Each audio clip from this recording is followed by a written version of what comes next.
మానసిక వేదనలు కానీ మీపై ఏమైనా ప్రభావాన్ని చూపలేదు, ఏ విధమైన ప్రభావాన్ని చూపలేదు అనేది కూడా ఆపేయమన్నమాట. భగవంతుని శాంతి అంటే గుర్తు అనమాట. ఇది ఇంకా భగవంతుని శాంతి కనుక దొరికితే అంటే దివ్యానందం దొరికితే కనుక ఇంకా ఈ ఇంద్రియానుభవాలు మనసు ప్రభావం చూపించలేము. ఇంకా మానసిక అలజడులు అవన్నీ కూడా వేదనలు అవన్నీ ఏమి ప్రభావం చూపించలేవు అని గుర్తు. దానికి ఏం చెప్తున్నారంటే ఇప్పుడు నెక్స్ట్ మనం ఈ అంశాన్ని చూడబోతున్నాం. మానసిక తటస్థతను అభ్యసించండి. అన్నిటినీ సమబుద్ధితో సహించడానికి సంస్కృతంలో తితీక్ష అంటారు. నేను ఈ మానసిక తటస్థతను అభ్యసించాను. చలి తీవ్రముగా ఉన్న వాతావరణంలో మంచు వంటి చల్లని నీటిలో రాత్రంతా కూర్చొని ధ్యానం చేశాను. అదే విధంగా భారతదేశంలో మండే ఇసుకలో ఉదయం నుండి సాయంత్రం వరకు కూర్చున్నాను. దానివల్ల నాకు గొప్ప మనోబలం వచ్చింది. మీరు అటువంటి ఆత్మ నిగ్రహాన్ని సాధన చేసినప్పుడు కలత కలిగించే పరిస్థితులు అన్నిటి పట్ల మనసు అభేద్యంగా ఉంటుంది. మీరు ఏదైనా చెయ్యలేము అని అనుకున్నారు అంటే మీ మనసు ఒక బానిస అయిందనమాట. మిమ్మల్ని మీరు విముక్తులు చేసుకోవాలి. తితీక్ష అంటే సమశీతోష్ణ స్థితులు, చలి ఎండ వేడి వీటన్నిటిని తట్టుకుంటాం. ఇప్పుడు మనకు మనసు ఎప్పుడు కూడా వేదన ఎందుకు వస్తుంది? ఇంద్రియాల పట్ల ఏదన్నా బాగా ఎక్కువ కారం తిన్నామనుకోండి, అది వేదనే, క్షోభ అంటారు. అలా ఇంద్రియాలకు మించిన అవి పట్టని పరిస్థితులు ఎదురైనప్పుడు మనకు దానికి కారణమైన వాళ్ళ మీద రాగద్వేషాలు వస్తాయి. ఇలా వస్తాయి అన్నమాట ఇంద్రియాల వల్ల రాగద్వేషాలు. ఇంద్రియ అనుభవాలకు సంబంధించినవి, దానికి సంబంధించిన హెచ్చు తగ్గులు, ఎక్కువ వేడి, ఎక్కువ చలి, ఎక్కువ కారం, ఇలా దానికి మించిన ఇబ్బంది కలిగినప్పుడు దానికి కారణమైన వాళ్ళ మీద మనకు రాగద్వేషాలు వస్తాయి. దాన్ని భరించడానికంటే ఇంకా ఎక్కువ ఇబ్బంది కలిగినప్పుడు ఇప్పుడు మన శబ్దేంద్రియం ఉందనుకోండి, అంతకు మించి శబ్దాన్ని భరించలేదు, ఒక కొంత లిమిట్. అందుకే పరిమితులు అంటారనమాట. ఇంద్రియాలకు పరిమితత్వం ఉంది అంటారు. అందుకని పంచభూతాల నుండి ఏర్పడినప్పటికీ పంచభూత తత్వాల నుంచే వచ్చాయి, కానీ కొంత పరిమితితో వచ్చినాయి అన్నమాట. మన శరీరం ఉంది 98.4 ఎంత ఫారెన్హీట్ వేడి వరకే అది కంటిన్యూగా టెంపరేచర్ అలా ఉంటే అది సరిగ్గా ఉంటుంది. అటు కొంచెం పెరిగినా ఇటు కొంచెం తగ్గినా ప్రమాదం వస్తుంది. అంతకుమించి తట్టుకోలేదు వేడిని. అలాగే అన్ని ఇంద్రియాలు కూడా అంతే, శబ్దం కానీ స్పర్శ కానీ ఇవన్నీ. ఎవరైనా మన ఎండలో నిలబట్టి పని చేయించారనుకోండి, తట్టుకొని ఎండ కాదు అక్కడే చేయాలి అన్నారనుకోండి, అలా చెప్పిన వాళ్ళ మీద ద్వేషం వస్తుంది కదా, కోపం. ఎందుకంటే ఆ ఎండలో నిలబడలేకపోయాం కాబట్టి.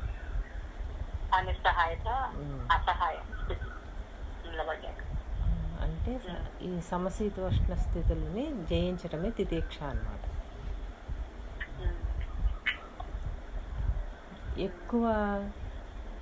బాగా ఎక్కువ తినమన్నారనుకోండి, ఒక గురువుగారు ఒక పరీక్ష పెట్టారు, పెట్టిందంతా తినాల్సిందే అన్నారు. పెట్టిందంతా తినవలసిందే అంటే తినేశారనుకోండి, అప్పుడు భుక్తాయాసం వస్తుంది కదా, వేరే రకమైన ఇబ్బంది వస్తుంది, వేరే ఇంద్రియంతో ఇబ్బంది. మరి అలా తినమంటే కూడా కోపం వస్తుందిగా. అవును. మామూలుగా అయితే తినమంటే ఆనందపడాలి, మించి తినమంటే ఇబ్బంది పడాలి. అంటే గురువు చెప్పిందే శిరోధార్యం అన్నప్పుడు, గురువుగారు చెప్పినట్టు చేయాలి అన్నప్పుడు ఇంకా అలా కోపం లేకుండా తింటారనమాట, జీవిస్తారు. గురువుగారు చెప్పింది చేయాలి, విశ్వాసం, ఎందుకు చెప్తున్నారు, ఇలాంటి పరీక్షలే పెడతారు గురువులు. అట్లా అలా గురువు చెప్పింది చేయాలి అన్నప్పుడు దాన్ని అధిగమించేస్తున్నారు, గురువుని ఆధారం చేస్తున్నారు, ఇంద్రియాన్ని జయిస్తున్నారు. అలా స్వామి యోగానంద గారు ఏం చేశారు, చలిని, ఎండని, వేడిని, ఈ రెండింటిని స్వయంగా సాధనతో జయించారనమాట. సమశీతోష్ణ స్థితి. ఎక్కువ వేడిలో, ఇసుకలో మనం ఉండగలమా? అంత వేడిలో, ఎక్కువ చలిలో. అసౌకర్యం కాదు, ఆ స్పర్శ మన చర్మం, ఆ స్కిన్ తట్టుకోలేదు. ఆ వేడిని తట్టుకోలేదు, ఆ వేడిని తట్టుకోలేదు, ఆ చలిని తట్టుకోలేదు. కానీ మానసిక బలంతో ఆయన అక్కడ నిలబెట్టారు. అలా నిలబెట్టినప్పుడు ఉండగలిగారు. అప్పుడు నేను ఏదైనా సాధించగలను అనే ఒక రకమైన శక్తి వస్తుందన్నమాట మనసుకి. అంతకుముందు మనసు బలహీనంగా ఉంది, ఏది తట్టుకోలేను అనుకుంటాను. ఇప్పుడు ఏదైనా తట్టుకోగలను. పిల్లలు ఏసీలో ఉండటం అలవాటైపోయి కొంచెం ఎండలోకి రాగానే అమ్మో ఎండ తట్టుకోలేకపోతున్నాం అంటున్నారు.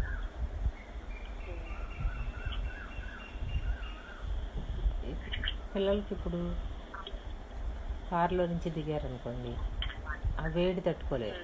కారులోనూ ఏసీనే, ఇంట్లోనూ ఏసీనే, దిగగానే అలల్లాడిపోతారు. అంటే మన శరీరానికి, మన ఇంద్రియాలకు ఏది అలవాటు చేస్తే, అభ్యాసం చేస్తే అదే వాటికి సత్యమైపోతుంది అన్నమాట. కొన్నాళ్ళకి ఎండలో బాగా పనిచేసేవాళ్ళు వాళ్ళు ఆ ఎండకు తట్టుకోగలుగుతున్నారు. ఆఫ్రికా వాళ్ళు అయితే 50 అబవ్ టెంపరేచర్ తట్టుకుంటారు వాళ్ళు. అది అట్లాగే మనకు కూడా అంతే అన్నమాట. నెమ్మదిగా ఏది అలవాటు చేస్తే అది ఇంద్రియాలు దానికి అలవాటు పడిపోతాయి. చిన్నప్పటి నుంచి ఉప్పు కారాలు తినకుండా ఆహారం తీసుకోవటం అలవాటు చేసామనుకోండి, ఉప్పు కారం మధ్యలో ఎప్పుడన్నా పెడితే అది ఎంతో వెగటుగా అనిపిస్తుంది. అసలు అలవాటు లేదు కదా. అసలు అలవాటు లేకుండా చప్పగా తినటమే చిన్నప్పటి నుంచి, పుట్టిన దగ్గర నుంచి అలవాటు చేసామనుకోండి, అది నచ్చుతుంది ఇంద్రియానికి. ఎందుకంటే అది అలవాటు చేశాం కాబట్టి. మీకు అర్థమవుతుందా? అసలు కారం అనేది, ఉప్పు అనేది తెలియకుండా పెంచాం. పెంచితే అప్పుడు అదే ఆ రుచులే నచ్చుతాయి అన్నమాట. చప్పగా ఉండటం అలవాటు అయిపోయింది. అప్పుడు ఈ ఉప్పు కారం పెడితే తట్టుకోలేదు ఆ ఇంద్రియం.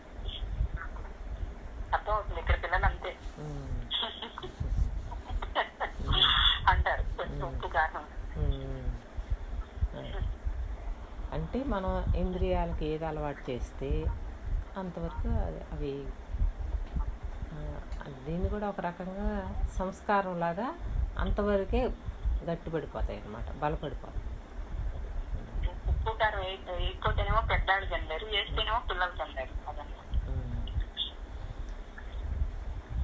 ఇదంతా నేను ఇదివరకు ఎప్పుడూ ఇట్లా ఆలోచించుకున్నాను అన్నమాట. ఇంద్రియాలకు కూడా మనం చేసిన అలవాట్ల ప్రకారమే అవి స్పందిస్తున్నాయి. అస్సలు ఎండలో పెట్టకుండా ఉంటే ఈ శరీరాన్ని కొంచెం వేడి కూడా తట్టుకోలేదు.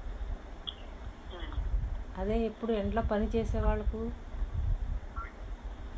అలవాటు పడిపోయింది ఆ స్పర్శేంద్రియం. మన సృష్టిలోకి వచ్చినప్పుడు కూడా క్రిమికి ఈ మానవోపాధి వరకు వచ్చే పరిణామ క్రమంలో అంతా నీరే ఉన్నది కనుక ఆ నీరు తర్వాత అందులోంచి మట్టి భూమి పైకి వచ్చినప్పుడు బురదగా ఉండేదంట. అప్పుడు జలంలో ఉన్న జలచరాలు కొత్తదన్నమాట. ఈ భూమి అనే దాని మీదకి నీళ్ళల్లో నుంచి బయటకు పాక్కుని వచ్చి అక్కడ గట్టిగా ఉన్న ప్రదేశంలో వాటికి ఒక రకమైన నీటికిను మట్టికి తేడా అనిపించి మళ్ళీ నీళ్ళలోకి వెళ్ళిపోయింది. మరలా కొంచెం సేపటికి మరలా భూమి మీదకి వచ్చాయంట. వచ్చి మరలా తేడాగా అనిపించి కొంచెం తెలివి వచ్చింది కదా, అంతకుముందు ఒకసారి అనుభవంలో ఉందిగా, కొంచెం ఎక్కువసేపు ఉండి మరలా నీళ్ళలోకి వెళ్ళిపోయింది. ఇలా నెమ్మదిగా నీళ్ళను దాటి భూమి మీదకి రావటం అభ్యాసం చేసుకున్నాయి. అంతకుముందు లేదు ఆ అభ్యాసం వాటికి. భూచరాలని మన సృష్టి అంతా ఇంతే అన్నమాట. నెమ్మదిగా పరిణామం చెందుకుంటూ వచ్చింది. వచ్చి మన 5 శబ్దస్పర్శ రూపరసగంధాలనే 5 ఇంద్రియాలు పూర్ణంగా వికసించే వరకు మానవోపాధిలోకి వచ్చి పరిణామం ఆగిపోయింది. ఇప్పుడు ఈ ఇంద్రియాలకు 84 లక్షల జీవరాశుల ద్వారా పొందిన అనుభవాలు, సంస్కారాలు ఏవైతే ఉన్నాయో అవి కొంచెం బాగా ఇబ్బంది పెట్టినవేమో దుఃఖంగాను, బాగా ఆ ఉపాధికి సరిపోయేటట్లుగా ఉన్న అనుభవాలేమో సుఖంగాను పరిణామం చెందుకుంటూ మనసు ఏర్పడింది అన్నమాట. మనసు అంటే సంస్కారాలు. అలా ఏర్పడి ఈ మనసులో ఉన్న ఈ మానసిక సంస్కారాలే మనల్ని నడిపిస్తున్నాయి. ఇప్పుడు వాటిని మళ్ళా ఆ గుణధర్మంతో, తమో గుణం జంతు ప్రవృత్తి కాబట్టి జంతు సంస్కారాల నుంచి రజోగుణంలోకి, రజోగుణం నుంచి సత్వగుణంలోకి పరిణామం చెందుతూ మరలా మానవోపాధిలోనే ఈ పరిణామం చెందుతూ గుణాలను పరిణామం చెందించుకుంటూ సత్వగుణంలోకి వచ్చేసరికి సాత్విక స్థితిలో ఇంకా అక్కడ మరలా తిరిగి భగవంతుడిని అన్వేషించే క్రమంలో, అంటే ఒక చక్ర భ్రమణం అన్నమాట. ఎక్కడి నుంచి బయలుదేరిందో అక్కడికి వెళ్ళి లయం అవ్వాలి కాబట్టి అటే నడుస్తుంది మన ప్రయాణం అంతా కూడా. మన చైతన్య ప్రయాణం అంతా కూడా ఎక్కడి నుంచి బయలుదేరిందో అక్కడికి వెళ్ళే క్రమంలోనే నడుస్తుంది అన్నమాట. పూర్ణ వికాసం వచ్చాక తిరిగి కొంతకాలం ఈ మానవోపాధిలో అనేక జన్మలు ఎత్తినప్పటికీ తిరిగి లోపల భగవంతుని ప్రయాణానికి సంబంధించిన మూల సంకల్పం, ఆది మూల సంకల్పం ఏదైతే ఉందో మరలా అది ఇక్కడ మేల్కొల్పుతుంది అన్నమాట. నీ గమ్యం అటు, ఇది కాదు అని చూపిస్తూ ఉంటుంది. అలా మీరు అంటారు కదా వృద్ధాత్ములని, అలా అందరికీ ఎందుకు ఈ జ్ఞానం నచ్చుతుంది, కొంతమందికి ఎందుకు నచ్చదు అంటే వాళ్ళ ఇంద్రియ అనుభవాలు పూర్తి అవ్వాలి. ఇంకా వాళ్ళకి ఇంకా ఏదో కావాలనేది ఆ లోపల తపన పనిచేస్తుంది. ఇంద్రియాలు ఇంకా వాళ్ళలో బలంగా పనిచేస్తున్నాయి. ఎప్పుడైతే ఇదే ఇంకేం లేదు దీంట్లో ఏమీ లేదని అనిపించిందో ఇంకా వాళ్ళందరూ కూడా, జీవులందరూ తిరిగి భగవంతునిలో లయమయ్యే ప్రయత్నాల్లో ఉంటారన్నమాట.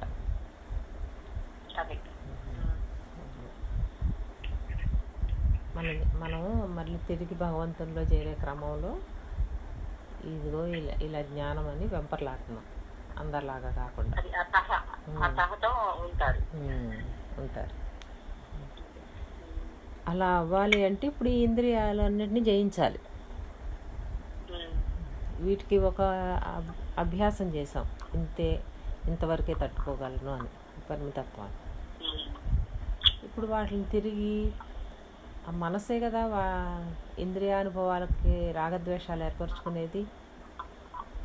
ఇప్పుడు కాబట్టి ఇంద్రియాలను మళ్ళీ బలోపేతంగా, అంటే సమశీతోష్ణ స్థితులకి తట్టుకునే విధంగా కనుక తయారు చేస్తే ఎలాంటి పరిస్థితుల్లో అయినా నిలబడగలుగుతుంది. సున్నితంగా పెరిగారనుకోండి, వాళ్ళ చేత ఒక బరువైన పని చేయిస్తే వాళ్ళకి ఎట్లా ఉంటుంది? ఎప్పుడు పని పాట చేసుకునే వాళ్ళు ఏదైనా చేయగలరు. వాళ్ళకి అసలు చిరాకు రాదు. ఇంకో పని చెప్పారనుకోండి ఎవరన్నా, అలాగా చేసేస్తారు వాళ్ళు. అసలు పని చేయని వాళ్ళకి పని చెప్పామనుకోండి, ముందు కొంచెం మొహమాటాన్ని చేశారు, మళ్ళీ తర్వాత మరలా ఇంకా చేయాలంటే కోపం వస్తుంది వాళ్ళకి. సాధ్యం కాదు అది. వాళ్ళ వల్ల అవ్వదు. కోపం కూడా వస్తుంది, కోపం చిరాకు అన్నీ వస్తాయి. ఎందుకంటే అంతవరకే ఆ మనసును వాళ్ళు అలవాటు చేశారు, ఇంకా అంతకు మించి తట్టుకోలేరు. అదే సత్యమా అంటే అంతకంటే చురుగ్గా పనిచేసే వాళ్ళని చూస్తే మరి ఇది అసత్యం అని తేలిపోయింది, అంటే వీళ్ళు తమో గుణంలో ఉన్నారని అర్థం. అలాగే బుద్ధి సూక్ష్మత, బుద్ధిని వినియోగించేవాళ్ళు, బాడీని వినియోగించరు వాళ్ళు. బుద్ధిని వినియోగించే వాళ్ళందరూ శరీరాన్ని తక్కువ వినియోగిస్తారు. బుద్ధి బలం, బుద్ధి బలం లేని వాళ్ళు శరీర బలాన్ని ఎక్కువ వినియోగిస్తారు. అది మనకు సాధనలో కూడా ఉందన్నమాట. అట్లా సాధకులలో కూడా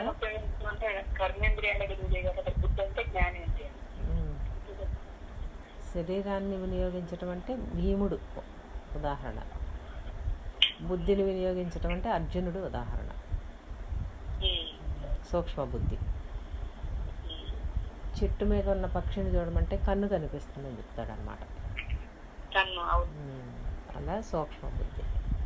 అదే పనిని భీముడు చేయమంటే చేయలేడు. ఒక కొండరాయిని పగలగొట్టమంటే పగలగొడతాడు, అది అర్జునుడు చేయలేడు. అర్జునుడు చేస్తాడు సూక్ష్మ బుద్ధితో, దానిని బలంగా పడగొట్టే అస్త్రాన్ని ఏదో వినియోగిస్తాడు. తన శరీరానికి అంత శ్రమ పెట్టవసరం లేదన్నమాట. సూక్ష్మ బుద్ధి. బుద్ధి బలం, కండబలం. అలాగే సాధనలో కూడా అంతే. బుద్ధి బలం, శరీర బలం ఉంటే సాధనలు ఎలా చేస్తారు? యోగం అంతా కూడా శారీరక బలం, జ్ఞానం అంతా కూడా బుద్ధి బలం. బుద్ధి సూక్ష్మత ఉన్న వాళ్ళు కేవలం విచారణ సరిపోతుంది వాళ్ళకు, సాధనలు ఏం అవసరంలా. ఇదంతా మాయా అనగానే వాళ్ళకు అవును నిజం కదా అని అనిపించింది, లోపల అలా అనిపించేస్తుంది అనమాట. వినగానే నీవు ఆత్మస్వరూపుడు అనగానే అవును నేను ఆత్మస్వరూపం. ఒకవేళ కాదు అని అనిపిస్తే ఎలా కాదు, అవును అనిపిస్తే ఎందుకు అవును, ఇలా తర్కిస్తుంది బుద్ధి. విచారణతో నిర్ణయం చేసుకుంటుంది. ఈ ఇంద్రియాలతో ఉన్న కొంచెం దేహమే నేను అనే భావనతో ఉన్న వాళ్ళకి ఏం చేస్తారు? వాళ్ళు సాధనలు చేస్తారు, హఠయోగాలు, ఇవన్నీ కూడా. బుద్ధి బలం తక్కువ ఉన్నవాళ్ళు యోగ మార్గంలో పెడతారు. బుద్ధి సూక్ష్మత ఉన్నవాళ్ళు విచారణ. అయితే వాళ్ళకి ఆ బుద్ధి సూక్ష్మత వెంటనే వచ్చేసిందా అంటే క్రితం జన్మల్లో ఆ యోగం అంతా అయిపోయి ఉంటుంది. ఆ ఉపాసన, యోగ సాధనలు అన్నీ పూర్తయ్యాకే జ్ఞాన మార్గంలోకి వచ్చి ఉండొచ్చు, బుద్ధి సూక్ష్మత వచ్చింది అంటే. ఇప్పుడు దీన్ని బట్టి ఏంటి? ఇంద్రియానుభవాలే మనకు సుఖ దుఃఖాలను ఇస్తున్నాయి. సమశీతోష్ణాల గురించి చెప్తున్నారన్నమాట. ఒక రెండిటి ఉదాహరణతో మొత్తం ఇంద్రియాలను జయించటమే తితీక్ష. ఎక్కువ చలి, ఎండ, వేడి వీటికి కదలకుండా ఉండటమే తితీక్ష. దాని కొరకు ఏం చేశారు? అభ్యాసం చేశారు.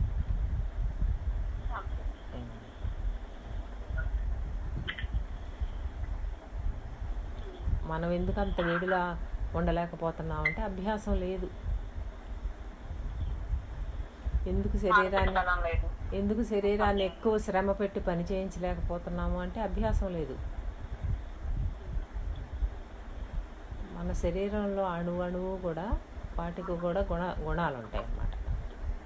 ప్రకృతి కదా,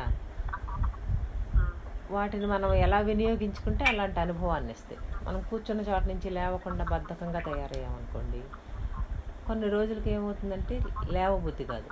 ఎందుకు లేవబుద్ధి కావట్లేదు? మన శరీరంలో ఉన్న అణువులకు కూడా తమో గుణం అభ్యాసం అయిపోయింది, అవి లేవనివ్వవు. ఇంకా అది అభ్యాసం చేసేసాం, చురుకుతనం తగ్గిపోతుంది అన్నమాట. బాగా బలంగా ఎక్సర్సైజులు చేస్తే, యోగా చేస్తే దేహం దారుఢ్యంగా ఉంటుంది, గట్టిగా ఉంటుంది అంటారు కదా. బోన్స్ కూడా బలోపేతం అవుతాయి అని చెప్తారు. అదే ఇలా తమో గుణంతో కూర్చోవడం అభ్యాసం అయిన వాళ్ళకు ఆ ఎముకలు కూడా బలహీనపడిపోతాయి, మెత్తబడిపోతాయి. అప్పుడు ఆ కారణం చేత తర్వాత ఇంకా అదే లేవనివ్వదు. ఇతని మనసులో ఏదైనా లేచి చేద్దాం అనుకున్నా కూడా ఇంకా శరీరం పనికిరాదు, తమో గుణంలోకి వెళ్ళిపోయింది మొత్తం. అది చురుకుగా పనిచేసేవాళ్ళు ఎంత వార్ధక్య స్థితిలో ఉన్నప్పటికీ కూడా వాళ్ళు పనిచేస్తూనే ఉంటారు. మన వెనకటి తరం వాళ్ళు, మన బామ్మలు వాళ్ళందరూ వడ్లు దంచి, విసిరి, రుబ్బి, అన్ని రోకళ్ళు బండ పనిముట్లతో పనులు చేసిన వాళ్ళు. నీళ్లు మోసి, మనకు ట్యాప్లు ఇవేమి లేవు అప్పట్లో, నూతుల్లో నుంచి నీళ్లు మోసి తెచ్చుకునేవాళ్ళు. నీళ్లు మోసుకొచ్చి 2 చేతులతోనూ 2 కడవలతోనూ చకచకా పుచ్చుకెళ్ళిపోయేవాళ్ళు నీళ్లు మోసి. అలా చేసేసరికి ఏమైంది, ఆ శరీరం బలంగా తయారైంది, ఇంకా బలపడింది అన్నమాట, బలం పెరిగింది. బలం పెరిగితే ఎలాంటి పనైనా చేయగలిగిన సమర్థత వచ్చింది. వాళ్ళు ముసలి వాళ్ళు అయ్యి నడుము వంగిపోయినా కూడా పని చేసేవాళ్ళు. మానసిక బలం, అమ్మో నా నడుము వంగిపోయింది నేను చేయలేను అనుకునేవాళ్ళు కాదు. నడుము వంగిపోయినా చకచకా నడుస్తా పని చేసేసేవాళ్ళు వంగున్నారు. మనసు బలపడిపోయింది అన్నమాట అక్కడ. శరీరాన్ని ఎటైనా వంచగలరు వాళ్ళు. మనకు అసలు లేదు, ఉండదు.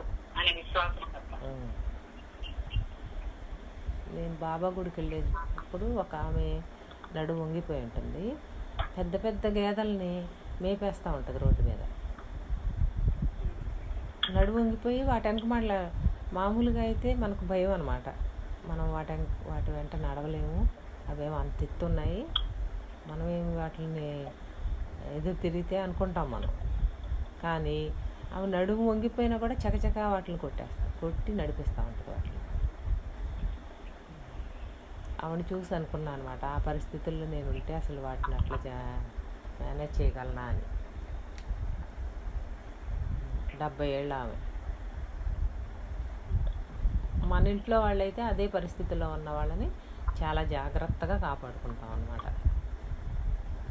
అలా నడుము వంగిపోతే. మరి అంత నడుము వంగిపోయిన ఆమె అంత పెద్ద పెద్ద గేదెలను కూడా ఎలా మళ్ళేస్తుంది? అభ్యాసం, శరీరాన్ని అలా అభ్యాసం చేసేస్తుంది ఆవిడ. అంటే మనశ్శక్తి ఉన్నప్పుడు ఏదైనా చేయగలం. ఆ మనశ్శక్తి ఎప్పుడు వస్తుందంటే ఇంద్రియాలను జయించినప్పుడు.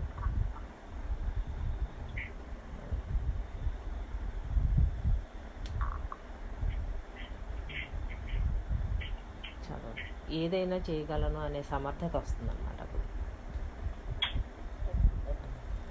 ఏమీ చేయలేకపోతే అసక్తత, నా వల్ల ఏమీ కాదు, నేనేమీ చేయలేను. అందుకేగా మనకు మొన్న పెట్టారు కదా శిష్యులు ఏమన్నారు, గురువు ఇవన్నీ చేయగలరా, ఇవన్నీ చేయగలరా అని. అభ్యాసం ఉన్న వాళ్ళకి అది చాలా తేలిక. బాత్రూమ్ క్లీన్ చేసేవాళ్ళు ఉన్నారనుకోండి, వాళ్ళని అడిగితే ఏమంటారు, మీరు ఈ పని చేయగలరా అని అడిగితే మాకు అది చాలా తేలికండి అంటారు. అదే అసలు ఆ పని చేయటం అలవాటు లేని వాళ్ళని అడిగితే చాలా కష్టం, మా వల్ల కాదంటారు. మరి వాళ్ళకి ఎందుకు వల్ల అయింది, మనకెందుకు వల్ల కాలేదు? అది మానవ శరీరమే, ఇది మానవ శరీరమే. వాళ్ళు చూడండి, పారిశుద్ధ్య కార్మికులు డ్రైనేజీల్లో దిగిపోయి మురుగులు ఎలా పనిచేస్తారు, ఇక్కడ కూడికలు ఇవన్నీ తీస్తూ ఉంటారు అటుకొని. మరి వాళ్ళు అది ఎలా చేయగలుగుతున్నారంటే వాళ్ళ ఘ్రాణేంద్రియం ఆ ఘాటైన వాసనలకి వాటికి కూడా తట్టుకోగలిగిన శక్తి వచ్చేసింది, ఏమనిపించదు. ఒక గాఢమైన వాసనలో కొంచెం ఎక్కువసేపు మనల్ని ఉండమంటే ఆ ఇంద్రియం దానికి అలవాటు పడిపోయి గుర్తించలేదు. ఇదంతా కూడా ఇంద్రియాల వల్ల ఏర్పడిన అనుభవాలు. మనం ఏది అభ్యాసం చేస్తే అదే అలవాటైపోయింది. దానికి కొంచెం వ్యతిరేకం కనుక జరిగితే దానికి నిమిత్త కారణమైన వాళ్ళ మీద రాగద్వేషాలు. ఇంతే మన జీవితం. 5 ఇంద్రియాలకు సంబంధించి అనుభవాలే. శరీరంతో ఎవరన్నా ఎక్కువ పని చేయమని చెప్పినా వాళ్ళ మీద కోపం. అలా ఇంద్రియాలకు సంబంధించి ఏదన్నా ఇబ్బందులు కలిగితే దానికి కారణమైన వాళ్ళ మీద రాగద్వేషాలు. ఇలా ఇంద్రియ అనుభవాల వల్లే మనకు ఇవన్నీ రాగద్వేషాలు ఏర్పడుతున్నాయి. ఎలా ఏర్పడుతున్నాయి అంటే దానికి మించి మనం అభ్యాసం చేసిన దానికి వ్యతిరేక దిశలో ఎవరన్నా దానికి కారణమైనప్పుడు ఏర్పడుతుంది. బాగా పొగిడారనుకోండి రాగము, తిట్టారనుకోండి ద్వేషం.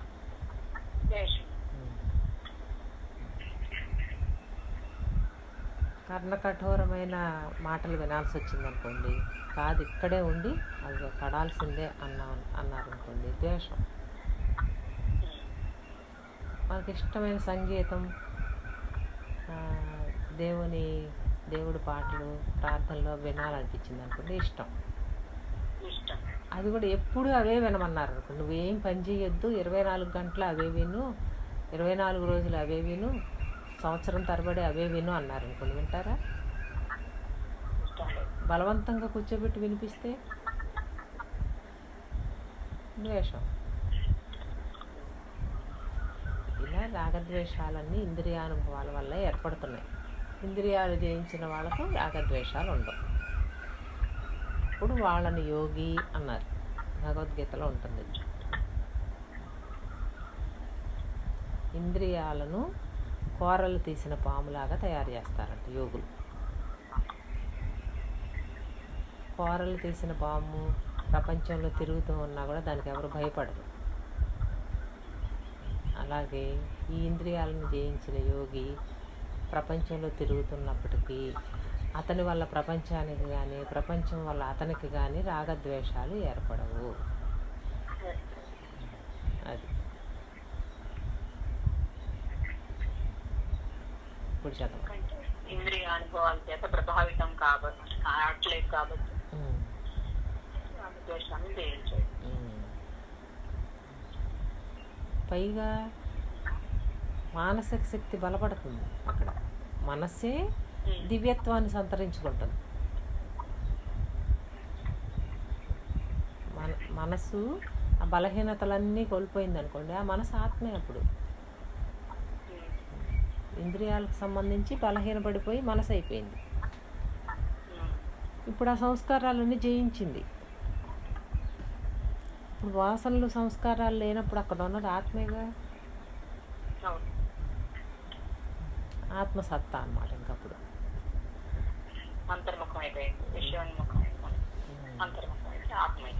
సాధన చతుష్టయ సంపత్తులు తితేక్ష చెప్పారు. అందుకని తితేక్ష దగ్గర అంతేముంటాయి మనకు అందులో? శమము, దమము, తితేక్ష, ఉపరతి, శ్రద్ధ, సమాధానం. తితేక్ష తర్వాత ఉపరతి అన్నమాట. ఇంకా సమర్థత వచ్చేసింది. ఉపరతి అంటే రతి అంటే ఆనందం అని అర్థం. ఈ ఆనందం అనేది వేరొక దాని మీదకి వెళ్ళిపోయిందనమాట. అంటే భగవద్ ఆనందంలో సమీపానికి వెళ్ళిపోతుంది ఉపరతి. ఉప అంటే సమీపం, అటువైపు తిరిగింది. ఇంకా అటు ఆనందాన్ని చూస్తాం. 2 అర్థాలు చెప్తారు ఉపరతి అంటే. ఇంద్రియానుభవాల నుండి వేరైనప్పుడు కలిగే ఆనందం అంటే ఒక రకమైన శాంతి, ప్రశాంతత. ఇంకా నన్ను ఏది కదిలించలేదు, ఏది నన్ను ఇబ్బంది పెట్టలేదు. ఆ స్థితిలో ఏర్పడే ఆనందాన్ని ఉపరతి అంటారు.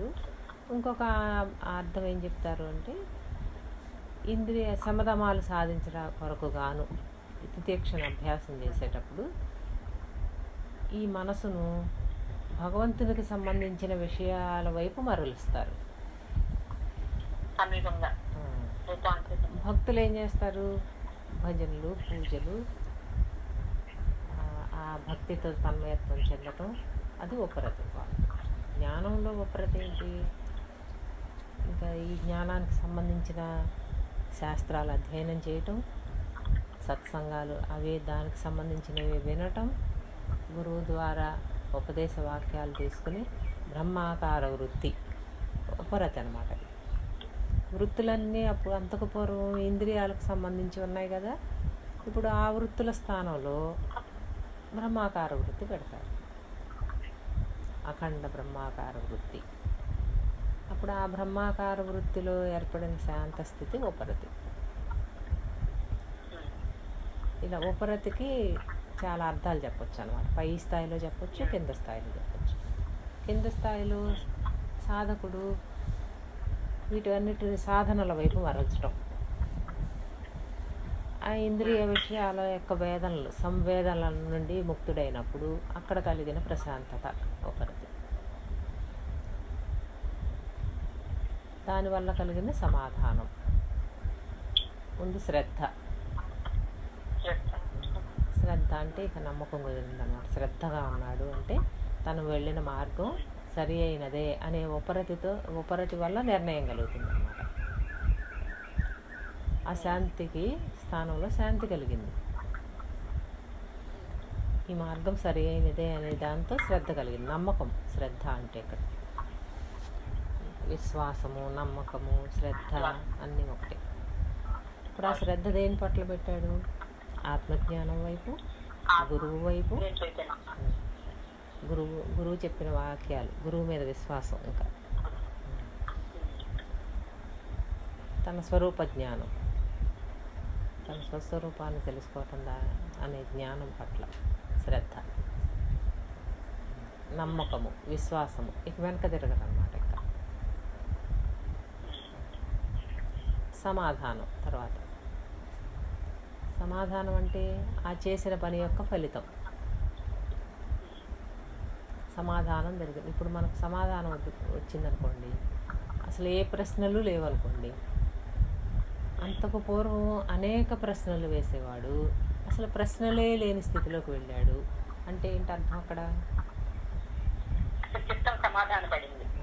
సమాధానపడి మౌనం అయిపోయింది. మౌనంలో కలిపి ఇంకా ప్రశ్నలు లేవు. అంటే ప్రశ్న ఉంటుంది, ఉన్నా కానీ మౌనంలోనే అందుకుంటాడు. అంటే సమాధానం అంటే సమాధానం అందుకుంటున్నాడు మౌనంగా. స్ఫురణగాను అందుకుంటాడు. ఇంకా అంటే తనలోనే తెలియబడుతుంది అన్నమాట. తన గురువు అంతటి వాడయ్యాడు. అయితే ఇంకా తెలుసుకోవాల్సింది లేదు అక్కడ. సమాధానం పడటం అంటే ఇక తెలుసుకోవాల్సినది లేదు, తెలుసుకోవాల్సినది తెలుసుకున్నాడు అన్నప్పుడు ఇక సమాధానం పడిపోయింది. ఇక పరుగులు ఆగిపోయినాయి. ఆ ఆశ్రమాలని, ఈ ఆశ్రమాలని, ఆ గురువులని, ఈ గురువులని, ఆ శాస్త్రాలని, ఈ శాస్త్రాలని అప్పుడు దాకా పరుగులు పెట్టాడు. ఆ పరుగులన్నీ ఆగినాయి. అంతకు పూర్వం ఇంద్రియ అనుభవాలకు పరుగులు పెట్టాడు. వాటిని ఏం చేశాడు? ఇటు మరల్చాడు. ఉపరతి ఇటు పెట్టాడు. ఇది కూడా ఆగిపోయింది కొన్నాళ్ళకు. ఇంకా శాస్త్రాన్ని ఏదన్నా అభ్యాసం చేయాలి అంటే ఇంకా అవసరం లేదని చెప్తుంది లోపల నుంచి. అంతకుముందు అనేక శాస్త్రాలు చదివేశాడు, అవపోసన పెట్టేశాడు. అవసరం లేదంటుంది. అంటే ఏంటి? సమాధాన పడిపోయింది. ఇలా సమాధాన పడ్డవారు ముముక్షత్వం అంటారు చివరికి. అంతే కదా, సాధన చతుష్టయ సంపత్తిలో చివరిది ముముక్షత్వం. ముముక్షత్వం అంటే ఇంకా స్వరూప జ్ఞానంలో నిష్ట కలిగి ఉంటాడు. ఉంటాడు. ఇది కూడా మనకు పై అర్థంలో చెప్పాలంటే చిత్తం శాంతించింది అంటే మనం ఇంద్రియాల దగ్గర చిత్తం శాంతిస్తుంది. అక్కడ నుంచి ఆత్మజ్ఞానం వైపు పెడితే అక్కడ అనేక ప్రశ్నలు మళ్ళీ. అంతకుముందు లౌకిక విషయాల పట్ల తిరిగిన చిత్తం ఇప్పుడు సాధనాపరంగా తిరుగుతుంది. సాధనాపరంగా అనేక ప్రశ్నలు. ఇప్పుడు ఈ ప్రశ్నలు కూడా ఉడికిపోయినాయి. చిత్తం శాంతించింది. చిత్తం శాంతించిన స్థితిలో ముముక్షత్వం అంటే ఏంటి? ఇంకా ఇక మళ్ళా ముముక్షత్వం, ఆఖరిదైన ముముక్షత్వం ఏంటంటే బ్రహ్మనిష్ఠుడికి కలిగేదన్నమాట. అంటే సచ్చిదానందానుభవం కూడా లేనిదే అని తీవ్ర ముముక్షువు అంటారు స్వామిగారి. తీవ్ర ముముక్షువు ఇక మరలా ఎప్పటికీ తిరిగిరాని స్థితి కొరకు ఆ లక్షణయుతుడైన శిష్యుడు అట్లా అంటారు ముముక్షువు. సచ్చిదానందానుభవం కూడా సాపేక్ష జ్ఞానమే. నిరపేక్ష జ్ఞానం కొరకు గురువుని వేడుకుంటాడు అన్నమాట. బయలు స్థితి కొరకు ఈ ఎరుక కూడా లేకుండా పోవటం అనే దాంతో ఆ తీవ్రమైన ముముక్షత్వం ఏర్పడుతుంది. ఎవరికి? బ్రహ్మనిష్ఠుడికి. ఇప్పుడు మీకు దీన్ని బట్టి ఏమర్థమవుతుంది? సామాన్యంలోనూ సాధన చతుష్టయ సంపత్తి చెప్పుకోవచ్చు, సాధకుడి దగ్గర సాధన చతుష్టయ సంపత్తి చెప్పుకోవచ్చు, బ్రహ్మనిష్ఠుడి దగ్గర సాధన చతుష్టయ సంపత్తి చెప్పుకోవచ్చు. అందుకని గురువుగారు సాధన చతుష్టయ సంపత్తి గురించి చెప్పేటప్పుడు మనకి ఈ స్థితులు తెలిస్తే ఏ స్థాయిలో చెప్తున్నారో అర్థమవుతుంది. సచ్చిదానందానుభవం కూడా లేనిదే అనేది, దాని నుండి విడుదల కావాలి అనేది కూడా ముముక్షత్వం. ముముక్షు అంటే ఏంటి? బంధరాహిత్యము, బంధము నుండి విడుదల. అక్కడేదో ఇంకా తపన ఉందన్నమాట. ఇది కూడా కాదు అని ఒక తపన వచ్చింది, దాని నుండి కూడా విడుదల కావాలనిపించింది. ఇలా ఎక్కడికక్కడ విడుదలే ముముక్షత్వం. తీవ్ర ముముక్షువు అంటారు అన్నమాట. చివరికి బ్రహ్మనిష్ఠుడి దగ్గర తీవ్ర ముముక్షువు.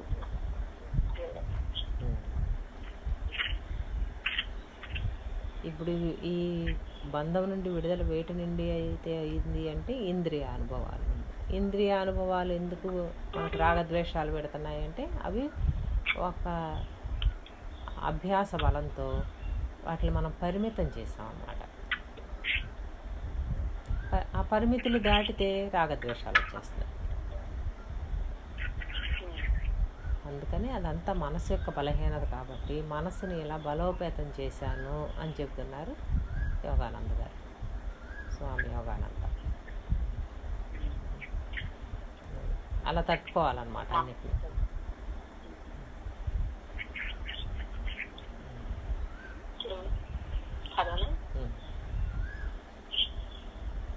తొందరపాటు పనులు చేయమని నా ఉద్దేశం కాదు.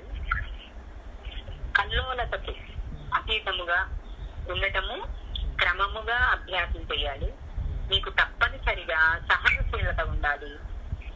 మీకు ఏ కష్టం వచ్చినా దానిని పరిష్కరించుకోవటానికి ఆందోళన చెందకుండా తీవ్రమైన ప్రయత్నం చేయండి. అది పరిష్కారం అయ్యేదాకా శిక్షను అభ్యసించండి. ఇది ఆచరణీయమైన వివేకం కాదంటారా? మీరు యువకులై ఉండి బలముగా ఉంటే క్రమక్రమముగా సంకల్పాన్ని, మనసును బలపరుస్తూ నేను చేసినట్లుగా మనోనిగ్రహానికి కఠినమైన పద్ధతులను అభ్యసించవచ్చు. అంటే క్రమబోధ అని మనం ముందు నుంచి చెప్పుకుంటున్నాం కదా. ఇది ఒకేసారి సమశీతోష్ణ జయించాలి అనుకుని వెళ్ళి మంచుగడ్డలో కూర్చున్నారనుకోండి, ఇంకొకసారి అభ్యాసం లేకుండా అప్పుడు ఆ శరీరం తట్టుకోలేదు. ఇంకా బాగా అతి వేడి ఎండలో నిలబెట్టారనుకోండి, శరీరం తట్టుకోలేదు. అందుకని ఏం చేయాలి? క్రమక్రమంగా. ముందే ఏం చెప్పుకున్నాం మనం? అసలు సృష్టి పరిణామ క్రమంలోనే అన్ని నీటిలో నుంచి జలచరాలు భూచరాలుగా మారటానికి ఎలా వచ్చాయి? క్రమక్రమంగా.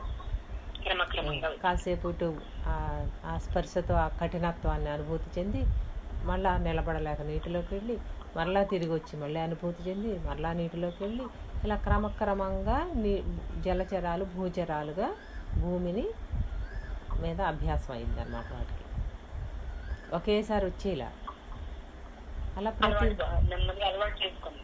అలా అదేవిధంగా మనం కూడా అంతే. తెల్లవారుజామున 4ంటికి లేవటం అలవాటు లేదు అనుకుంటాం. ముందు అలవాటు చేస్తే క్రమక్రమంగా అభ్యాసం చేయాలన్నమాట. 4ంటికి లేవలేని వాళ్ళు ఎన్నింటికి లేస్తారో ఒక అరగంట ముందు లేవటం, ఆ తర్వాత ఇంకొక అరగంట ఇంకా పెంచుకోవటం, ఇంకా ముందుకు లేవటం, ఇలా అభ్యాసం క్రమక్రమంగా చేయాలి.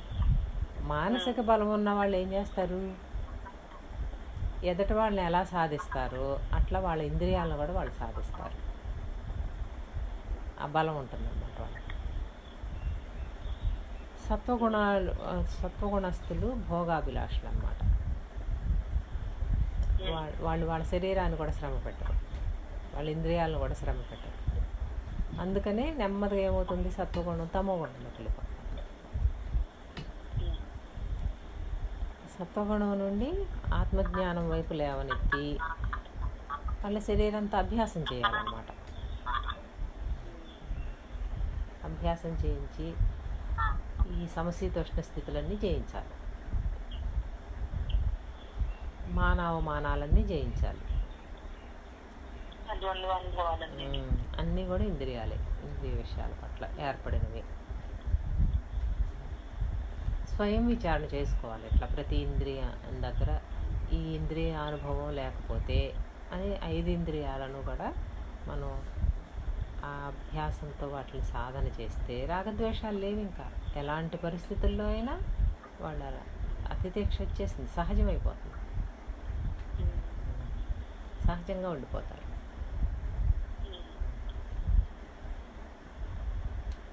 శరీరం అన్నప్పుడు దీన్ని పనిముట్టుగా వినియోగించుకునేవాడు ఒకడు ఉన్నాడని అర్థం కదా.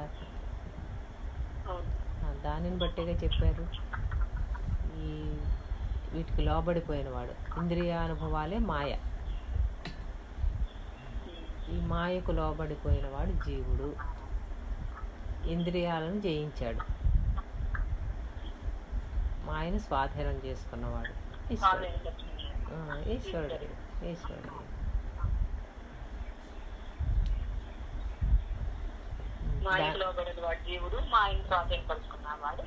ఇక్కడ ఎందుకు ఇలా హెచ్చరించారు అంటే, ఈ శాస్త్రాలు చదువుకుని వాళ్ళంతటి వాళ్ళు ఆయన అలా ఉన్నారు, నేను కూడా అట్లా ఉంటాను అని వెళ్ళి నుంచున్నారు అనుకోండి, అది క్రమాభ్యాసం లేదు కదా, ఆ శరీరం తట్టుకోలేదు అన్నమాట.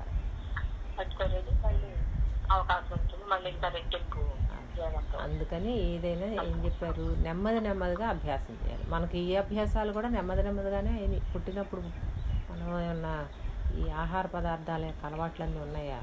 చిన్నప్పుడు ఏం పెట్టారు మనకు? పుట్టి రసం పప్పు కలిపిన అన్నమే కదా పెట్టింది. ఇన్ని రుచుల అభ్యాసం ఉంది. ఆ ఇంద్రియానికి ఇన్ని రుచుల అభ్యాసం ఉందా అసలు? నెమ్మదిగా కారం అలవాటు చేస్తారు. అలా టీలు కాఫీలు అభ్యాసం ఉందా చిన్నప్పుడు? కొంచెం ఎలా ఉన్నాయో చూస్తారు. మా బాబు ఇలాగే అనేవాడు అనమాట, మీరందరూ కాఫీ అంటారు, టీ అంటారు, అసలు ఎలా ఉంటాయమ్మా అని అడిగాడు. ఎప్పుడు 10th క్లాస్లో.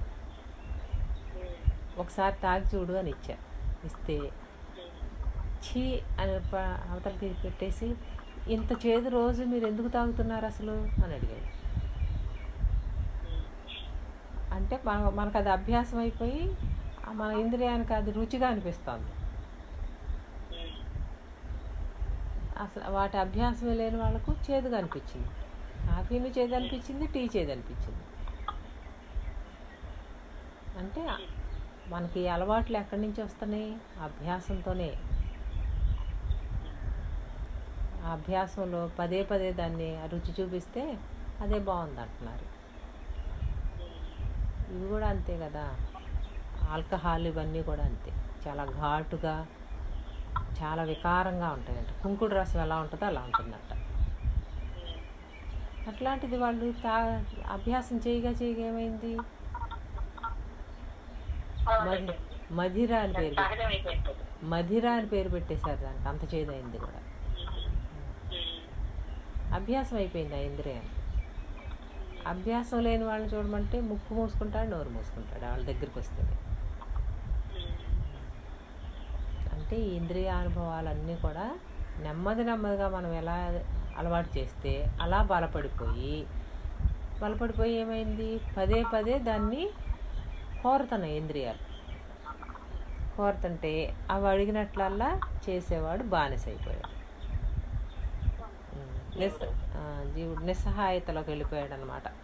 అభ్యాస బలంతో ఆ ఇంద్రియాలకు లోబడిపోయి నిస్సహాయుడైపోయాడు, బానిస అయిపోయాడు.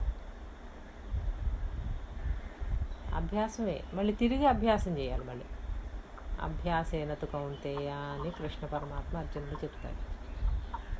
క్రమక్రమంగా మళ్ళీ తిరిగి వెనక్కి మరల్చుకోవాలన్నమాట.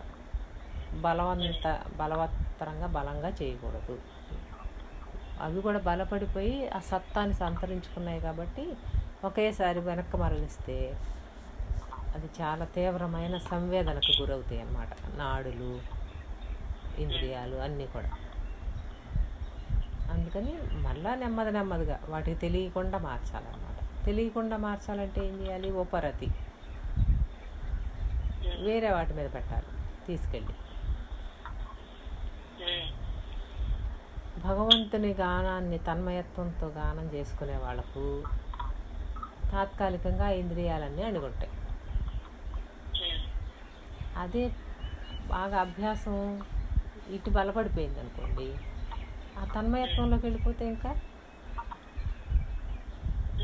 ఆ భగవంతుని గాఢమైన అనుభూతిలో మునిగిన వాళ్ళకు ఇంద్రియానుభవాల స్పృహ ఉండదు ఇంకా.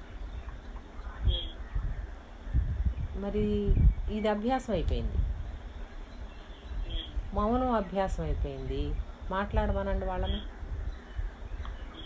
మౌనం సహజం అయిపోయింది ఇంకా వాళ్ళకి మాట రాదు. అదే సహజంగానే ఉడికిపోతుంది అనమాట. ఆ అనుభూతిలో నుంచి, ఆ స్వాత్మానుభూతిలో నుంచి బయటికి రాబుద్ది కాదు వాక్కుకి.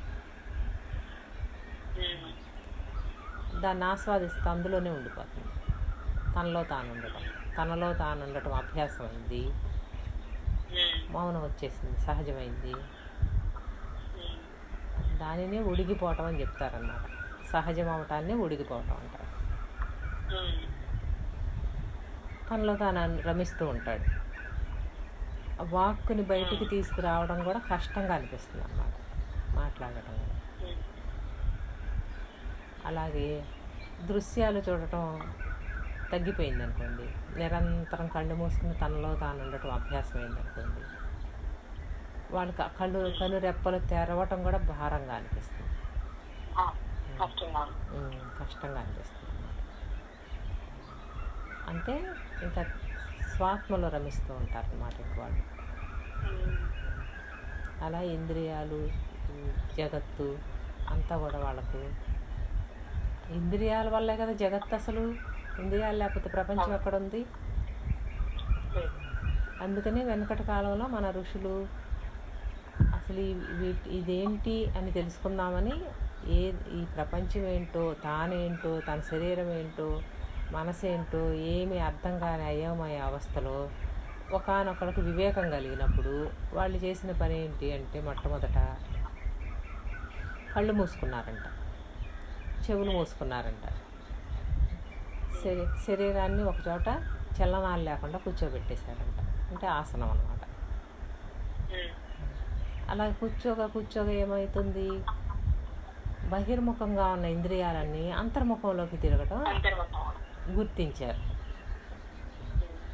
ఒకేసారి రాలాది, రోజు ఒక క్రమమైన సమయంలో అభ్యాసం చేశారు.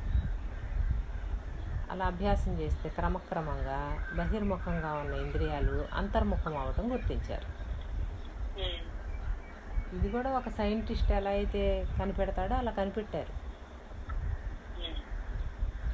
అంతర్ముఖంలో కేవలం ఆలోచనలు గుర్తించారు. అలా వాటిని కూడా నిరసిస్తూ ఉంటే ఆ మనసు శూన్యం అవటాన్ని గుర్తించారు. ఖాళీని గుర్తించారు. ఖాళీని చూస్తే బయట ఆకాశం, లోపల ఆకాశం, అంటే బయట ప్రపంచం, లోపల ప్రపంచం రెండు లేవని దాన్ని అన్వయం చేసుకున్నారనమాట. ఇది ఖాళీనే, అది ఖాళీనే. అంటే భూతాకాశం, మానసాకాశం. ఇలా వాళ్ళ అంతర్ముఖంలో వాళ్ళు తర్వాత ఏమైంది, అందులో ప్రజ్ఞ వ్యాపించటం తెలిసింది. చిదాకాశం. అప్పుడు మానసాకాశం నుంచి చిదాకాశం, సర్వవ్యాపక స్థితి తన లోపలే తెలియబడుతుంది అక్కడ. ఇంకా అంతకుముందు ఇంద్రియాల ద్వారా బయట తెలుసుకున్నాడు ప్రపంచాన్ని. ఇప్పుడు మానసాకాశంలో మనసు ఉడిగిపోయిన స్థితిలో ప్రజ్ఞ మేల్కొంది. ప్రజ్ఞ సర్వవ్యాపకం కాబట్టి వ్యాపకత్వ అనుభవాలు సూక్ష్మంగా తెలియబడుతున్నాయి అక్కడ. అప్పుడు చిదాకాశాన్ని గుర్తించాడు. అది కూడా లేనిది అన్నాడు అనుకోండి, అప్పుడు నిరవయవాకాశంలోకి వెళ్ళిపోతున్నాడు. అంటే ఇలాగేగా వ్యష్టి, సమిష్టి, దానవతల ఇలా గుర్తించాడు. ఇది తెలియడానికి ఆర్యాదర్పణం అని అది చెప్తారు. తారకం అంటే తెలియటం, దాన్ని ఆ అనుభవాన్ని గడించటం, దాన్ని అధిగమించటం, తరించటం. అంటే తరణం. ఆత్మ పరమాత్మ, ఆత్మ నుంచి పరమాత్మ, పరమాత్మ నుంచి పరబ్రహ్మకి, జీవుడి నుంచి ఆత్మకి తరించాడు. తరణం. ఆత్మే ప్రజ్ఞ, ప్రజ్ఞాస్థితిలో పరమాత్మ అనుభవం, సర్వవ్యాపకత్వం. కళ్ళు తెరిచినా సర్వంలోనూ తానే, కళ్ళు మూసినా సర్వమందు తనలోనే సర్వం. కళ్ళు మూస్తే తనలో సర్వం అందు, కన్నులు తెరిస్తే సర్వంలో తానున్నాడు. అప్పుడు రెండు ఒకటేగా. తన యందే సర్వము, సర్వంలోనూ తాను, పరమాత్మ. అద్వైతం అన్నమాట. తర్వాత పరబ్రహ్మం, అక్కడ సర్వం శూన్యం, అక్కడ ఏది లేదు. నేను లేదు, తాను లేదు. తానుగా ఉన్నాడు అనుకోండి అద్వైతం, తానుగా లేడనుకోండి అచలం. ఇప్పుడు అది ఎందుకు చూసారా, సాగర స్వామి 108 పద్యాల్లో మొట్టమొదటిది. తానన్న ఎరుక కలిగిన వాడు నేనన్న ఎరుకత అయిన దాన్ని. ఇప్పుడు తానన్న ఎరుక కలిగిన వాడు ఎక్కడ? పరబ్రహ్మం దగ్గర, శివుడు. నేనన్న ఎరుకత అయినదామే కిందకు దిగింది. అన్నీ నేను నేను నేను అంది. ఈశ్వరుడు నేను, జీవుడు కాదు. ఈశ్వరుడు నేను తర్వాత కదా మాయకి లోబడింది, జీవుడయింది. ఈశ్వరుడే జీవుడయ్యాడు. నేను ఈశ్వరుడుగా దిగింది. ఈశ్వరుడు జీవుడు, జీవుడు జగత్ అయింది. అన్నిటిలోనూ ఈ నేనే ఉంది, ఎరుక.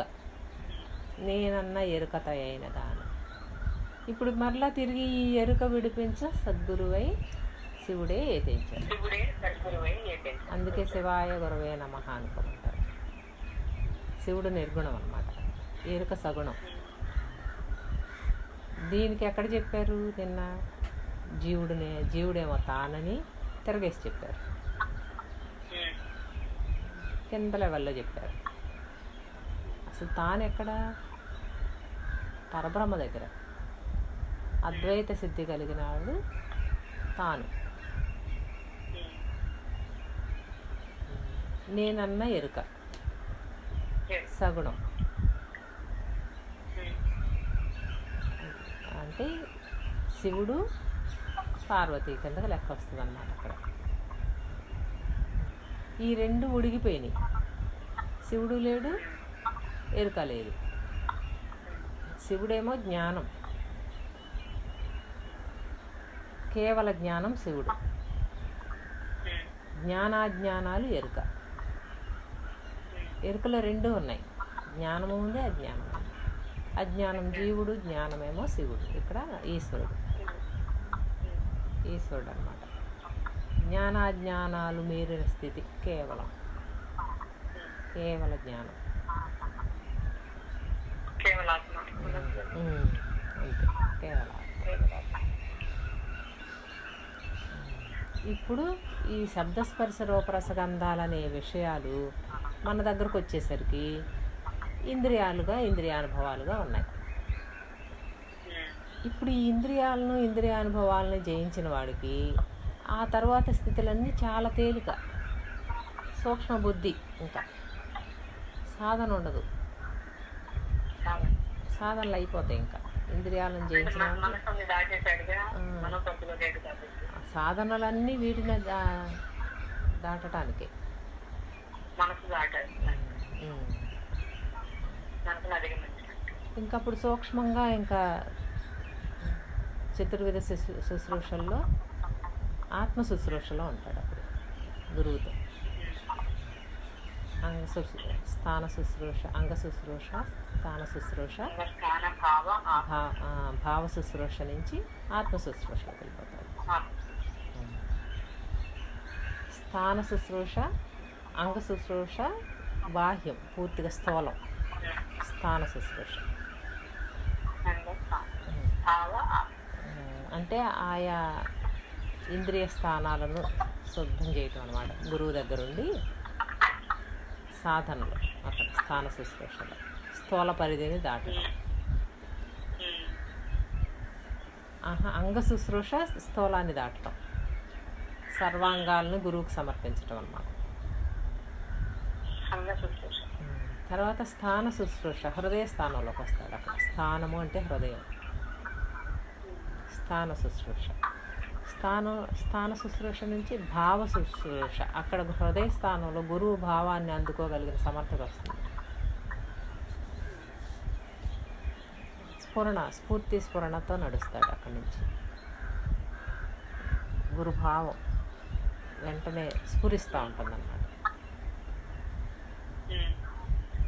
ఆ తర్వాత ఆత్మ శుశ్రూష, ఐక్యతా సిద్ధి, అభేదం. వీటన్నిటికీ అడ్డం ఏదయ్యింది? ఇంద్రియాలు. ఇంద్రియాలన్నీ సమస్థితిలోకి తెచ్చుకుంటే ఇంకా తర్వాత వీటి అడ్డు తొలగింది, రాగద్వేషాలు తొలగిపోయినాయి. ఇంకా రాగద్వేషాలకు అతీతం అయిపోయాడు. అతీతమై ఈశ్వర స్థానంలో ఉన్నాడు. ఈశ్వరుడికి జ్ఞానం ఎంత తేలిక? జీవభావాలన్నీ కూడా ఇంద్రియానుభవాలు, రాగద్వేషాలన్నీ ఇంద్రియానుభవాల దగ్గర. అధిగమించాడు కదా మాయను. ఈశ్వరుడు ఎందుకయ్యాడు? మాయను స్వాధీనం చేసుకున్నాడు, పనిముట్లుగా వినియోగిస్తున్నాడు. మాయకు స్వాధీన పడిపోయిన వాడు జీవుడు. ఏదైనా చేయగలను అహంకారంతో కాదు, అక్కడ ఇంద్రియాలను జయించటం అన్నమాట. సమర్థత అంటారు. అహం అనకుండా సమర్థత.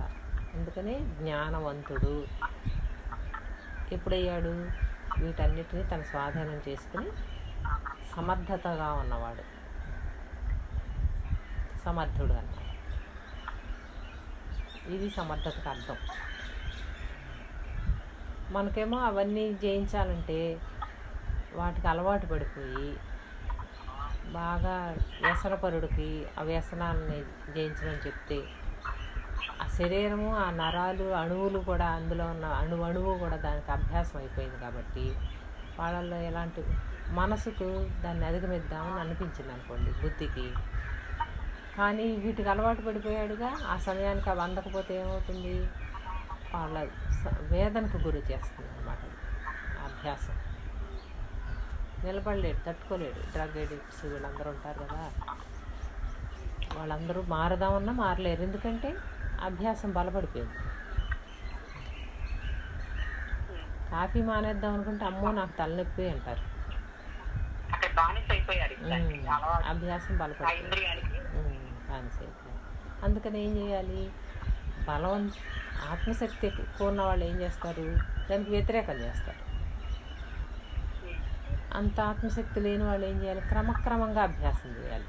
కాఫీ బదులు కొంచెం పాలు అలా మార్చడం అన్నమాట. ఆల్టర్నేట్గా నెమ్మదిగా అభ్యాసం నుండి తప్పించడం, మరుపుకు తీసుకెళ్ళడం, దాని బదులు వేరొకటి. అలా బలం ఉన్న వాళ్ళైతే ఏం చేస్తారు? కాఫీ మానాలనుకోండి, ఉట్టి డికాషన్ తాగిస్తారు. అందులో పాలు చక్కెర వేయకపోతే ఎలా ఉంటుంది, తాగలేదు కదా. అందులో అంటే వాళ్ళ శక్తి ఎక్కువ ఉందన్నమాట, ఇంద్రియంతో ఆడుకుంటున్నారు వాళ్ళు, మనసుతో ఆట ఆడుకుంటున్నారు వాళ్ళు, అంత సమర్థులు అని అర్థం. మన వల్ల చేయలేం కాబట్టి దాని బదులు కొంచెం పాలు అలవాటు చేయటం, దాన్ని మార్చడం అన్నమాట. ఇలా అభ్యాసం చేస్తే అది అలవాటు అయిపోతుంది కొన్నాళ్ళకి. ఇలా ఇంద్రియాల వల్లే మనకు ఈ బలాలు బలహీనతలు.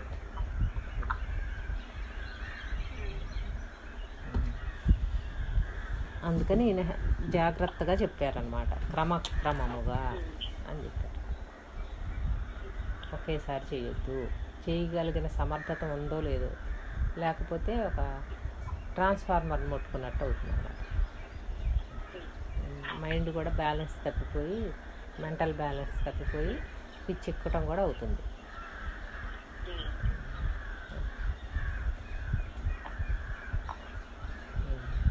చదవండి. చలికాలం వస్తుంది, నాకు రొప్పబడుతుంది అనుకుంటూ ఉంటే మీరు మనోబలాన్ని పెంపొందించుకోవటం లేదన్నమాట. దానివల్ల ఇప్పటికే ఒక బలహీనతను మీరు అంగీకరించారు. రంపబట్టే అవకాశం ఉందని మీకు అనిపించినప్పుడు మానసికంగా ప్రతిఘటించండి, తొలగితో నేను వివేకం ఉపయోగించి తగిన జాగ్రత్తలు తీసుకుంటున్నాను. కానీ నా మనస్సును బలహీనం చేసి రోగాన్ని ఆహ్వానించడానికి ఆందోళనను అనుమతించను. ఇది సరైన మానసిక దృక్పథం. మీ హృదయంలో నిజాయితీగా మీరు చేయగలిగినదంతా అన్ని వేళలా చేయండి, కానీ ఆందోళన లేకుండా చేయాలి. ఆందోళన మీ ప్రయత్నాలను నిర్వీర్యంటారు. మీరు మనస్ఫూర్తిగా చేతనైంది చేస్తే భగవంతుడు మీ సహాయానికి తగిన చేయాలి. మనకు భగవద్గీతలో కూడా చెప్పారు కదా, కర్మను మానొద్దు అంటే పని చేయటం మానవద్దు, ఫలితాన్ని నా మీద వేయండి, ఫలితం భగవతార్పణగా చేయండి అని చెప్పారు. అంటే ఏంటి, వ్యవసాయం చేయదలుచుకున్నాడు, చేసే పని ఎలా చేయాలి, వర్షం వస్తుందేమో, ఇది ఎలాగో సరిగ్గా పండదు అనుకుంటున్నాడా, రైతుల దగ్గర నేర్చుకోవాల్సింది చాలా ఉందని చెప్తారనమాట. అది పంట పూర్తయ్యాక మన చేతికి వస్తుందో రాదో తెలియదు రైతుకి, కానీ ప్రతి సంవత్సరం పంట పండిస్తాడు. మరి వరదలు వస్తాయేమో, వర్షం వచ్చి తడిచిపోతుందేమో అని ముందే అనుకుంటే పండించగలడా? పోనీ ఆ అనుభవం లేదా అంటే అంతకుముందు ఎన్నిసార్లు జరిగాయో అట్లా అయినా పండిస్తున్నాడు. పండించేటప్పుడు ఏం చేస్తాడు, సరైన విధంగా చేస్తాడు, చక్కగా భూమి నేలను దున్నుతాడు, క్రమంగా అన్నమాట దున్నుతాడు. మళ్ళీ తర్వాత ఆ పెద్ద పెద్ద మట్టిగడ్డలన్నీ మళ్ళీ మెత్తగా అయ్యేటట్లుగా చేస్తారు.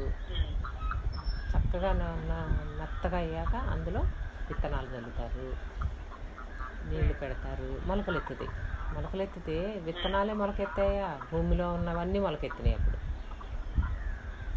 అప్పుడు ఆ కలుపు అంతా వేస్తుంది. కలుపు నట్టి పెడితే ఏమవుతుంది, వేసిన పంట పండుతుంది. మళ్ళీ ఆ కలుపు అంతా తీస్తారు,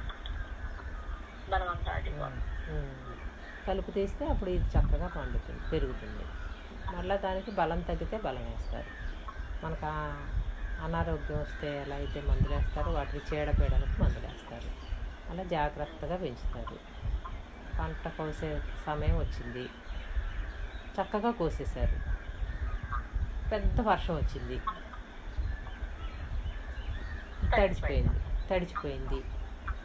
తడిచిపోయిందని ఆ సమయంలో వేదన పడ్డారు. మరి వచ్చే సంవత్సరం పంట పండించకూడదుగా, అయినా మళ్ళీ వేస్తారు. అంటే ఫలితం దైవానికి అర్పిస్తారు అన్నమాట. ఇక్కడ చూడండి, మనొక్కళ్ళదే తడిచిందా, అందరిది తడిచింది. మనొక్కళ్ళదే కాదు, సమిష్టి. ఇలా చేసే పనినేమో సక్రమంగా చేయాలి, ఫలితాన్నేమో దైవానికి అర్పించాలి. అలాగే మన అంతఃకరణను కూడా ఈ ఇంద్రియ విషయాలతో రాగద్వేషాలతో నిండిపోయి ఉంది కాబట్టి మన అంతఃకరణ కూడా అలాగే క్రమక్రమంగా చక్కగా శుద్ధం చేయాలి. దీన్నే కృష్ణ పరమాత్మ వ్యవసాయాత్మిక బుద్ధి అని చెబుతారు. వ్యవసాయదారుడు ఎలా అయితే ఆ బుద్ధితో వివేకంతో చేస్తాడో అట్లాగే మనం కూడా మన అంతఃకరణని క్రమక్రమముగా ఇంద్రియానుభవాలు ఇంద్రియ విషయాలతో రాగద్వేషాలతో నిండి ఉంది కాబట్టి నెమ్మదిగా శుద్ధి చేయాలన్నమాట. అప్పుడు అది జ్ఞాన బీజం నాటడానికి అనుకూలంగా ఉంది అని అర్థం. అక్కడ జ్ఞానం అనే విత్తనాలు నాటాలి. అంటే ఏంటి? బ్రహ్మాకార వృత్తి పెట్టాలి. నేను ఆత్మస్వరూపుడను, నేను బ్రహ్మస్వరూపుడను, అంతటా నిండి ఉన్నవాడను, సర్వవ్యాపకుడను, ఇలా సర్వజ్ఞుడను, ప్రజ్ఞాస్వరూపుడను అనే జ్ఞాన బీజాలు అక్కడ పెట్టాలన్నమాట. ఆ విత్తనాలు నాటాలి. అప్పుడు చక్కగా మొలకెత్తుతుంది. మధ్యలో కలిపి వస్తుంది. కలిపి ఏంటి? పూర్వాభ్యాస బలం ఉంది కదా, అవి వచ్చి కూర్చుంటూ ఉంటాయి మధ్యలో.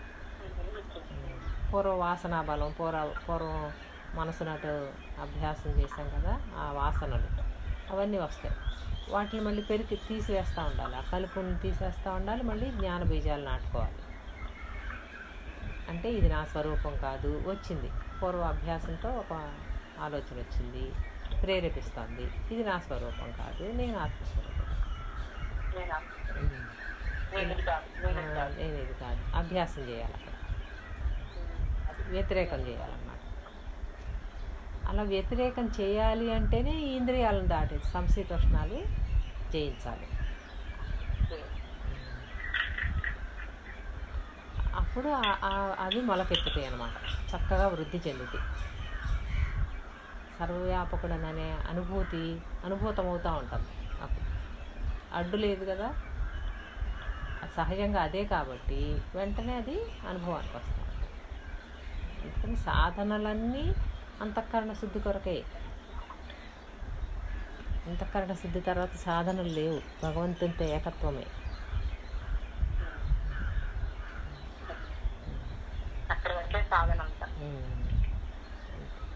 ఇంకా తర్వాత అంతా ఇంకా భావ శుశ్రూష, ఆత్మ శుశ్రూషే.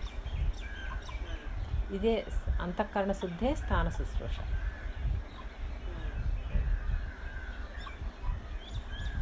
హృదయాన్ని శుద్ధం చేసి అక్కడ నాటాడు అన్నమాట. గురువుని పెట్టుకుని గురువు చెప్పిన జ్ఞానవాక్యాలన్నీ ఇంకా అక్కడి నుంచి పాటిస్తున్నాడు. భావ శుశ్రూష.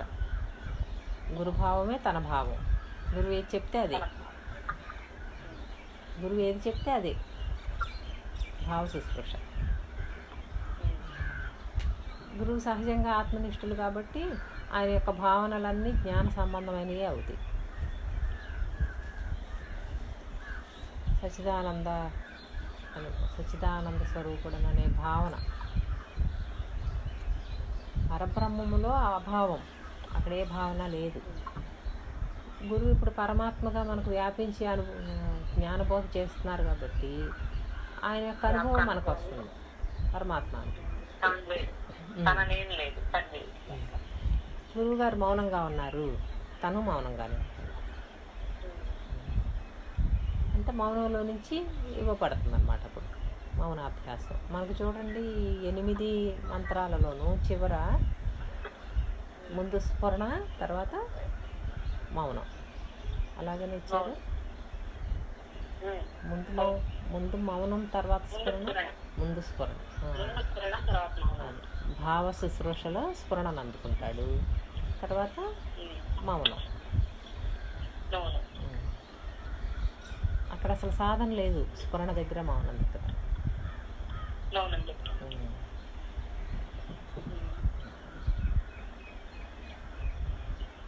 ఇది క్రమక్రమముగా వెళ్ళటం అన్నమాట. క్రమక్రమముగా విషయాల నుండి ఇంద్రియాలకు సమస్థితికి తీసుకురావడం. ఇంద్రియాలను విషయాలలో ఎలా ప్రవేశిస్తున్నాయో వాటి యొక్క బలాన్ని, బలహీనతని గుర్తించి వాటిని అభ్యాసం చేయడం. అప్పుడు ఇక రాగద్వేషాలు లేని స్థితి. మరి ఇప్పుడు చూడండి, ఆత్మజ్ఞానం అంటే ఏదో అయిపోవటమా?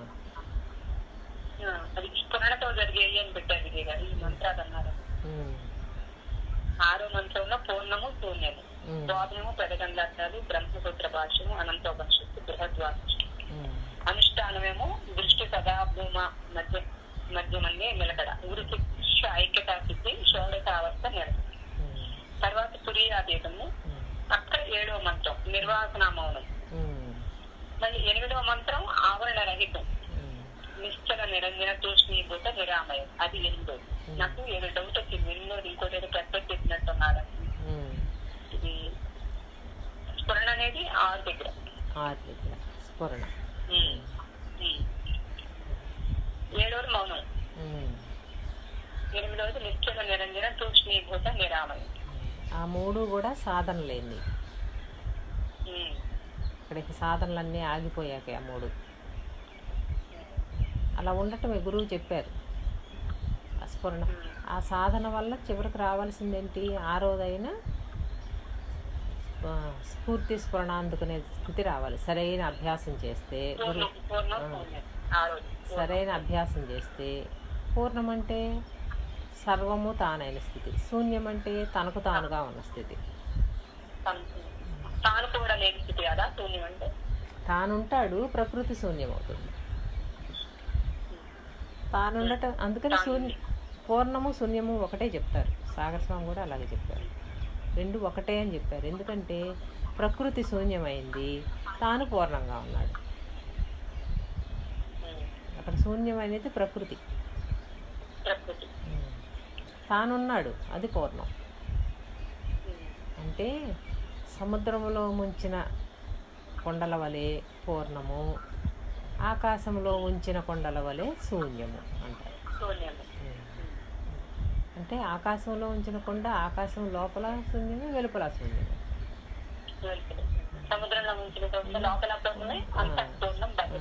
అది అన్నమాట. శూన్యము పూర్ణము 2 ఒకటే. ఏకకాలంలో ప్రకృతి శూన్యం, స్వరూపం పూర్ణం, స్వరూప స్థితిలో పూర్ణం. అది అక్కడ నుండి ఇంకా అలా ఉంటాడు కాబట్టి, ఉనికిగా ఉండుటగా ఉంటాడు కాబట్టి స్ఫురణ, స్ఫూర్తి స్ఫురణ అందుకోవాలి. ఇంకా స్ఫూర్తి స్ఫురణ అందుకోవటం వల్ల మౌనంలోకి వెళ్తారు. ఇంకా అడగవసరం లేదు కదా. అప్పుడు ప్రశ్నలు ఉండవు. తన ఎందే ప్రశ్న సమాధానం. ఇంకా అడగాల్సిన పని ఉంది.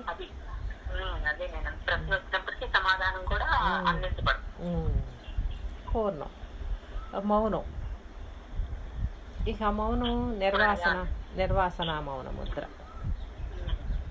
అంటే ఏంటి? అంతకు పూర్వం చేసిన సాధన అనుభవాలు కానీ అన్నీ ఇంకా జ్ఞానాన్ని మేరటం అన్నమాట నిర్వాసన మౌన ముద్ర అంటే. జ్ఞానాజ్ఞానాలు మీరిన గురునకు మంగళం, అది నిర్వాసన మౌన ముద్ర.